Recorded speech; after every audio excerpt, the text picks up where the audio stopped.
लिए 15 मई से बनने वाले करंट अफेयर के सभी इंपॉर्टेंट क्वेश्चंस रिवीजन कर लेते हैं। देखिए, कल की क्लास में हमने देखा था कि मिखाइल मिशुस्टिन रिसेंटली फिर से रशिया के प्राइम मिनिस्टर बने हैं। इंटरनेशनल नर्स डे 12 मई को मनाया जाता है।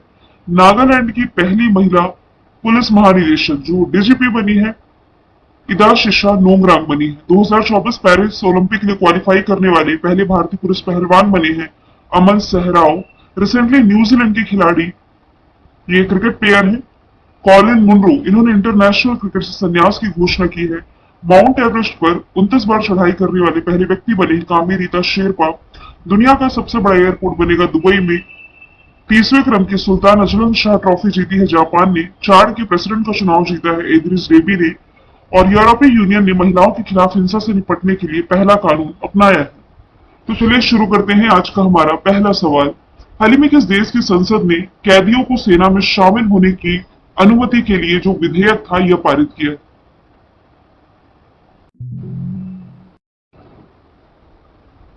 तो चलिए शुरू करते हैं आज का हमारा पहला सवाल। हाल ही में किस देश की संसद ने कैदियों को सेना में शामिल होने की अनुमति देने वाला विधेयक रिसेंटली पारित किया है? तो यह भी हाल ही में पारित किया गया है यूक्रेन के द्वारा। अभी हाल ही में अल जजीरा ने एक रिपोर्ट रिलीज की है। अल जजीरा क्या है? तो देखिए, ये सेंट्रल ईस्ट का एक प्रमुख समाचार चैनल है जो कि अपनी बेबाक पत्रकारिता के लिए पहचाना जाता है। और अल जजीरा का अरबी में अर्थ होता है द्वीप, है ना। तो उसने ये रिपोर्ट रिलीज की है। ये कदम तब उठाया गया है जब यूक्रेन सेना को जनशक्ति की गंभीर कमी का सामना करना पड़ रहा है, जो कि युद्ध के मैदान पर चल रही रूसी प्रगति के कारण और भी गंभीर हो गई है। देखिए, रशिया यूक्रेन कॉन्फ्लिक्ट ये कोई नया है नहीं, बीते 2 सालों से ये मुद्दा चर्चे में है ही। अब यदि हम बेसिक देखें, रशिया यूक्रेन का जो हिंसा का माहौल है ये गरमाया क्यों था? यदि आप देख पा रहे हैं, ये जो क्रीमिया है, क्रीमिया ब्लैक सी के जस्ट ऊपर में है। इस पर यूक्रेन का अधिकार हुआ करता था, लेकिन रशिया ने इसका अधिग्रहण कर लिया था 2014 में। इसे कहा जाता है क्रीमिया अधिग्रहण। और इसके बाद से फिर रशिया को G7 से भी बाहर का रास्ता दिखा दिया गया था। तो इसी विवाद को लेकर के दोनों देशों के बीच में हिंसा का माहौल अभी 2 साल से तो रहा ही है। इस बीच में यूक्रेनी सेना में कमी हो जाने के कारण अब इसने फैसला किया है कि अभी कैदियों को भी सेना में शामिल करेगा। हालांकि इसके लिए कुछ विरोध भी इसे झेलना पड़ा था, लेकिन सैन्य रैंक को मजबूत करने के लिए इसने ये फैसला किया है। यूक्रेन की कैपिटल कीव, करेंसी हर्मेनिया है, राष्ट्रपति व्लादिमीर जेलेंस्की है। व्लादिमीर जेलेंस्की से आपको ये याद रखना है कि टाइम मैगजीन के द्वारा ये पर्सन ऑफ द ईयर चुने गए थे। कब के लिए? 2022 के लिए। 2023 में हालांकि ये चुनी गई थी टेलर स्विफ्ट, जो कि अमेरिका की प्रसिद्ध सिंगर है। आपको मालूम होना चाहिए, इसी रशिया यूक्रेन कॉन्फ्लिक्ट के बीच जो भारतीय यहाँ फंस गए हैं, इन्हें निकालने के लिए ऑपरेशन गंगा चलाया गया था। म्यांमार ने भी तो अभी फैसला किया है कि यहाँ युवाओं को सेना में शामिल होना कंपलसरी कर दिया गया है। म्यांमार मोजा साइक्लोन से प्रभावित था, जिसे हेल्प करने के लिए भारत ने ऑपरेशन करुणा चलाया। अभी कैरिबियाई कंट्री, यहाँ भी प्रजातंत्र खतरे में था, जनता सड़कों पर विरोध कर रही थी, जिसके कारण ऐसे भारतीय जो वहां फंसे हुए हैं उन्हें निकालने के लिए ऑपरेशन इंद्रावती की शुरुआत की गई। और इजराइल पैलेस्टाइन विवाद के बीच में वहां जो भारतीय फंसे हुए थे, इन्हें निकालने के लिए ऑपरेशंस अजय की शुरुआत की गई। ये जो मैंने लिखे ये सारे ऑपरेशंस है ना, ऑप्शन के थ्रू यदि आप रिलेट करेंगे।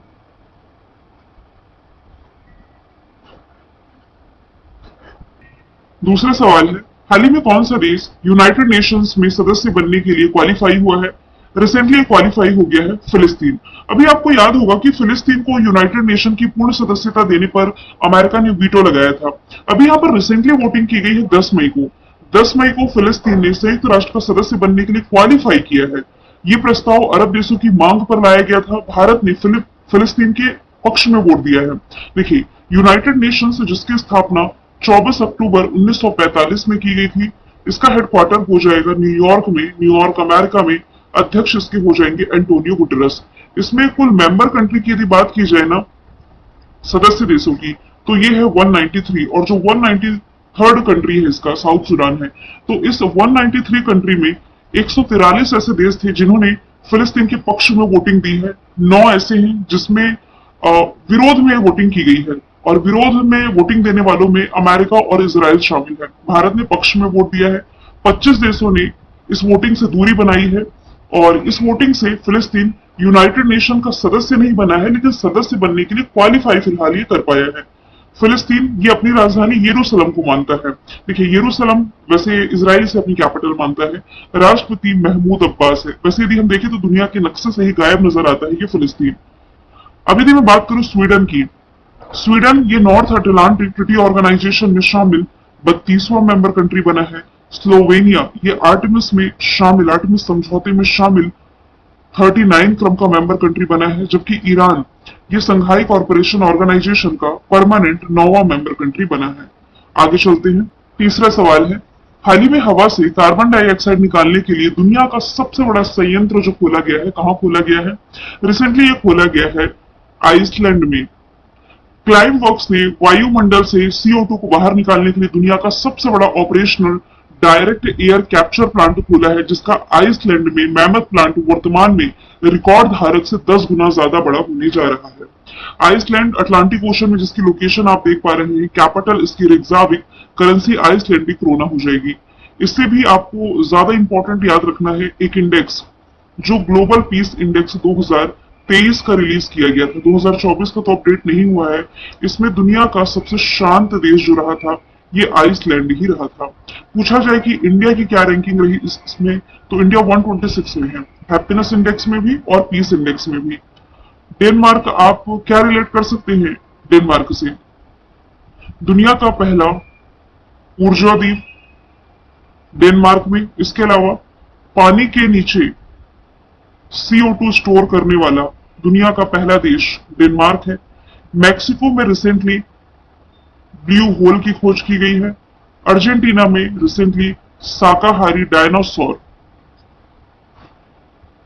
ये करंट में पढ़ाया तो है मैंने आपको अभी मई के महीने में ही, ये खोजा गया है।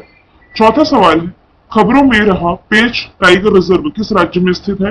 तो ये स्थित है महाराष्ट्र में। ऑप्शन नंबर ए इसका राइट आंसर हो जाएगा। एक तेंदुआ बिल्ली, देखिए बिल्ली के जैसे भी दिखाई दे रही है, थोड़ा इसकी खाल देखें यदि आप तो तेंदुआ के जैसे दिख रही है। एक तेंदुआ बिल्ली जिसे वैज्ञानिक रूप से प्रियोनेलुरस बेंगालेंसिस के नाम से जाना जाता है, ये महाराष्ट्र के पेंच टाइगर रिजर्व में देखी गई है, जहां उसकी पहली उपस्थिति दर्ज की गई है। जंगल में रहने वाली फेडरल प्रजाति अपने तेंदुओं जैसे बालों के लिए पहचानी जाती है। बात की जाए यदि महाराष्ट्र की कैपिटल मुंबई, मुख्यमंत्री एकनाथ शिंदे, राज्यपाल रमेश बैस है। नेशनल पार्क में संजय गांधी नवेगांव पेंच राष्ट्रीय उद्यान आप रिलेट कर सकते हैं। मुंबई ना ये लगातार दूसरी वर्ष tree city of the world के रूप में शामिल किया गया है। इसके अलावा आप क्या रिलेट कर सकते हैं? रिजर्व बैंक ऑफ इंडिया का मुख्यालय यही है। स्टेट बैंक ऑफ इंडिया का मुख्यालय यही है। HDFC बैंक का मुख्यालय यही है। ICICI बैंक का हेडक्वार्टर यहीं पर है। इसके अलावा बॉम्बे स्टॉक एक्सचेंज का हेडक्वार्टर यही है। नेशनल स्टॉक एक्सचेंज का हेडक्वार्टर, इन सभी का हेडक्वार्टर आप मुंबई से ही रिलेट कर सकते हैं। इसी मुंबई में काला घोड़ा कला फेस्टिवल का आयोजन, एक तरह का आर्ट फेस्टिवल है, इसका आयोजन किया जाता है। करंट से यदि रिलेट करेंगे तो महाराष्ट्र सरकार ने स्वास्थ्य और शिक्षा क्षेत्र में AI उपयोग के लिए गूगल के साथ समझौता किया। 27वें क्रम का राष्ट्रीय युवा महोत्सव नासिक में आयोजित किया गया। महाराष्ट्र पुलिस का नया DGP रश्मि शुक्ला को बनाया गया है और FDI का सबसे बड़ा प्राप्तकर्ता राज्य महाराष्ट्र ही रहा है। चलिए कुछ नेशनल पार्क ही हम रिलेट करें ऑप्शन के थ्रू, तो गिर वंसदा, ब्लैक बक मरीन, ये आप रिलेट कर सकते हैं गुजरात से। सुल्तानपुर और कलेसर, ये दो महत्वपूर्ण नेशनल पार्क आप रिलेट कर सकते हैं हरियाणा से। राजस्थान से आप रिलेट कर सकते हैं सरिस्का, रणथंभौर, केवलादेव, ये सभी। सवाल नंबर 5वां है, भारत और ईरान ने किस बंदरगाह के संचालन के लिए एक लॉन्ग टर्म का या कह सकते दीर्घकालीन अनुबंध पर हस्ताक्षर किए हैं? तो देखिए ये जो चाबहार पोर्ट है ये अभी से नहीं काफी सालों से चर्चे में रहा है, जिसके डेवलपमेंट के लिए भारत सहयोग देने जा रहा है। तो भारत और ईरान ने सहयोग बढ़ाने और चाबहार पोर्ट को क्षेत्रीय व्यापार, पारगमन और कनेक्टिविटी केंद्र बनाने के पर्पज से शाहिद बेहिस्ती पोर्ट टर्मिनल के संचालन के लिए एक लॉन्ग टर्म अनुबंध पर हस्ताक्षर कर लिए हैं। ईरान जिसकी कैपिटल तेहरान, करेंसी रियल, राष्ट्रपति इब्राहिम राइसी हो जाएंगे। अभी आपको मालूम होगा ये वही ईरान है जिसने कि अचानक से ही इजराइल पर ड्रोन और मिसाइलों से हमला किया। अब यदि आप ऑप्शन से देखें ना तो ग्वादर पोर्ट आप रिलेट कर सकते हैं पाकिस्तान से। यदि आप लोकेशन देखेंगे तो पाकिस्तान के नक्शे में यहाँ ग्वादर पोर्ट है। आपको कुछ याद आना चाहिए, क्या याद आना चाहिए? C Pak corridor, China Pakistan economic corridor. ये क्या है? तो इंडिया के नक्शे में ना यहाँ चाइना का काशगर प्रांत ये काराकोरम दर्रा होते हुए अपनी कनेक्टिविटी प्रदान कर रहा है। किससे? इसी पाकिस्तान के ग्वादर पोर्ट से। हालांकि भारत ने इस पर ऑब्जेक्शन भी उठाया था, लेकिन क्या मतलब हुआ? ये कॉरिडोर बनकर के तैयार हुआ, China Pakistan economic corridor. Sittwe port की यदि मैं बात करूं तो ये म्यांमार में है, जिसका अधिग्रहण रिसेंटली किया गया है। चटगांव पोर्ट, ये आप रिलेट कर सकते हैं कहां से? बांग्लादेश से। बांग्लादेश ने अपने इस पोर्ट के इस्तेमाल को लेकर के भारत को मंजूरी दी है। नेक्स्ट है किसके द्वारा तरल ऑक्सीजन यानी कि लिक्विड ऑक्सीजन कैरोसिन से चलने वाला कैरोसिन चालित सेमी क्रायोजेनिक इंजन विकसित किया जा रहा है। इसे विकसित कर रही है भारत की space agency ISRO. Option number B इसका राइट आंसर हो जाएगा। इसका पर्पस है प्रक्षेपण यान मार्क 3 एलवीएम मार्क 3 कह सकते हैं, इसकी पेलोड क्षमता बढ़ाना। पेलोड क्षमता क्या होता है? कि अपने साथ भारी वजन कैरी करके ले जा सके। ये तरल ऑक्सीजन यानी कि लिक्विड ऑक्सीजन कैरोसिन प्रणोदक संयोजन पर काम करने वाला 2000 किलो न्यूट्रन थ्रस्ट का इंजन होगा, जिसे डेवलप कर रही है इसरो। इसरो में 2000 किलो न्यूटन सेमी क्रायोजेनिक में पहली बार इसका उपयोग किया गया है। बात की जाए यदि इसरो की, ये भारत की स्पेस एजेंसी है। इसका फॉर्मेशन ईयर है 1969। बैंगलोर कर्नाटक में इसका हेडक्वार्टर हो जाएगा और वर्तमान में एस सोमनाथ इसके अध्यक्ष हो जाएंगे। इसरो के द्वारा जो मून मिशन का टारगेट रखा गया है, देखिए इसमें आप कंफ्यूज हो सकते हैं, इसलिए मैं क्लियर कर देती हूँ। मून मिशन 2028 तक का रखा गया है, चंद्रमा से सैंपल मिट्टी के सैंपल कलेक्ट करके वापस पृथ्वी पर लाने के लिए। 2040 का लक्ष्य रखा गया है इसे इंसानों को चंद्रमा पर भेजने के लिए, तो दोनों में कंफ्यूज नहीं हो। डीआरडीओ के द्वारा क्या विकसित किया गया है? देखिए एक हल्की बुलेट प्रूफ जैकेट,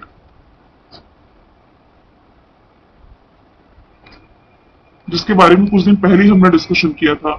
एचएएल के द्वारा डोर्नियर विमान का निर्माण किया जा रहा है, ये जो कि सौंपा जाएगा गुयाना को। एक आकाश तीर प्रणाली का सफल परीक्षण किसने किया है? भारत इलेक्ट्रॉनिक्स लिमिटेड ने, बीईएल ने। सवाल नंबर 7वां है, रिसेंटली संयुक्त राष्ट्र द्वारा किस दिन को विश्व फुटबॉल दिवस के रूप में घोषित किया गया है? यह घोषित किया गया 25 मई को। अभी यूनाइटेड नेशन जनरल असेंबली, जो कि यूनाइटेड नेशन का ही एक भाग है, इसने कुछ दिन पहले यानी कि 7 मई 2024 का ऐलान किया कि 25 मई का जो दिन है विश्व फुटबॉल दिवस के रूप में मनाया जाएगा, और इसे सर्वसम्मति से अपनाया भी गया है। विश्व फुटबॉल दिवस पर प्रस्ताव कौन लेकर के आया था? लीबिया के जो राजदूत है संयुक्त राष्ट्र में, ताहिर अल सुन्नी, इनके द्वारा पेश किया गया था। इसे संयुक्त राष्ट्र के 160 से अधिक सदस्य द्वारा सह प्रायोजित किया गया था। तो 25 मई का दिन मनाया जाएगा विश्व फुटबॉल दिवस के रूप में। 7 मई को क्या मनाया गया है? World athletics day. 12 मई को international nurses day Florence Nightingale के सम्मान में। 11 मई को आपका नेशनल टेक्नोलॉजी डे, राष्ट्रीय प्रौद्योगिकी दिवस। अगला सवाल है, हाल ही में भारत के 50वें क्रम के शतरंज ग्रैंड मास्टर कौन बने हैं? तो ये रिसेंटली बन गए हैं पी श्याम निखिल। तमिलनाडु से बिलोंग करते हैं पी श्याम निखिल, देश के बने 50वें क्रम के ग्रैंड मास्टर। इसके पहले जो 84वीं ग्रैंड मास्टर थी, ये थी आर वैशाली। आपको मालूम होना चाहिए कि जो आर वैशाली है आर प्रज्ञानंद की बहन है, और भाई बहन की जोड़ी ऐसी पहली जोड़ी है जो कि ग्रैंड मास्टर का खिताब जीत चुकी है। अर्जुन एरिगेसी, देखिए अभी शीर्ष शतरंज खिलाड़ियों की जो लिस्ट जारी की गई थी, शीर्ष रैंक वाले शतरंज खिलाड़ियों की, इसमें अर्जुन एरिगेसी टॉप पर थे। भारत के पहले ग्रैंड मास्टर यदि पूछा जाए तो ये विश्वनाथन आनंद थे। 2 क्वेश्चन मैंने रिविजन पर रखा है जो कि इंपॉर्टेंट आप मार्क करें। देखिए फुटबॉल से रिलेटेड ये टूर्नामेंट है इंडियन सुपर लीग। रिसेंटली जीती किसने है? मुंबई सिटी ने। मुंबई सिटी ने मोहन बागान को हरा करके ये खिताब अपने नाम किया है। इसमें गोल्डन ग्लव का अवार्ड जीता है फुरबा लाचेनपा ने, और गोल्डन बूट का अवार्ड जीता है तिमित्रियोस डायमंटाकोस ने। थोड़ा लंबा नाम है, रिवीजन वाला है, इसलिए ज्यादा इसे डिस्कस नहीं कर रही हूँ। आप ये रिलेट कर सकते हैं कि एशिया का सबसे पुराना फुटबॉल टूर्नामेंट डूरंड कप जीता था मोहन बागान ने। प्रो कबड्डी लीग अभी 2023 वाली जीती थी पुड़ेरी पल्टन ने। और क्रिकेट से रिलेटेड जो घरेलू टूर्नामेंट है विजय हजारे ट्रॉफी, ये जीती हरियाणा ने। 2023 की ही मैं बात कर रही हूँ। 10वां सवाल है, यूनिसेफ इंडिया के लिए जो नेशनल एम्बेसडर बनाई गई है करीना कपूर खान बनाई गई है। यूनिसेफ की स्थापना 1946 में हुई। न्यूयॉर्क में हेडक्वार्टर कैथरीन एम रशल वर्तमान में इसके अध्यक्ष है। आलिया भट्ट ये टाइम मैगजीन के 100 सबसे अधिक प्रभावशाली लोगों की लिस्ट में शामिल हुई है। संजना सांघी की यदि मैं बात करूं तो स्पेस इंडिया ने अपना ब्रांड एम्बेसडर बनाया है। हालांकि यूनिसेफ की गुडविल एम्बेसडर के रूप में काम कर चुकी हैं प्रियंका चोपड़ा। रिवीजन के तौर पर हम विश्व और भारत में चर्चित पहली महिलाओं के बारे में यदि देखें तो भारतीय सेना में सूबेदार पद पर पदोन्नत पहली महिला का नाम प्रीति रजक है। कांगो लोकतांत्रिक गणराज्य में पहली महिला प्रधानमंत्री बनी है जूडीथ सुमनेवा तालुका। पेरिस ओलंपिक के लिए जूरी सदस्य के रूप में देश का प्रतिनिधित्व करने वाली भारत की पहली महिला बिल्किस मीर है।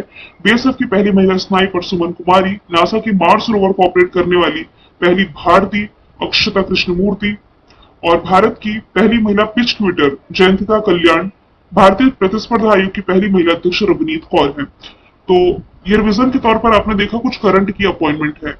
अब देखिए कल मैंने आपसे ना कुछ महत्वपूर्ण सवाल पूछे थे, जैसे कि मैंने पूछा था कि आईपीएल 2024 का खिताब किसने जीता, तो ये था आरसीबी रॉयल चैलेंजर्स बैंगलोर। फिर मैंने पूछा था चंद्रयान 3 जहां पर लैंड किया था उस पॉइंट का नाम वो शिव शक्ति पॉइंट था। फिर मैंने पूछा था G20 इस साल का होस्ट कौन करेगा, आंसर इसका ब्राजील था। फिर मैंने पूछा था हैप्पीनेस इंडेक्स में इंडिया की क्या रैंकिंग है, आंसर इसका 126 था। फिर मैंने पूछा था राम मंदिर के डिजाइनर कौन, तो अरुण योगीराज इसका राइट आंसर था। 5 सवाल मैंने पूछे थे, सभी का आंसर आपने सही दिया था। आज का सवाल है किस राज्य में पिरो लाओ पैसे पाओ अभियान की शुरुआत की गई है, आंसर इसका जो भी है कमेंट बॉक्स में बताइएगा। फिर हम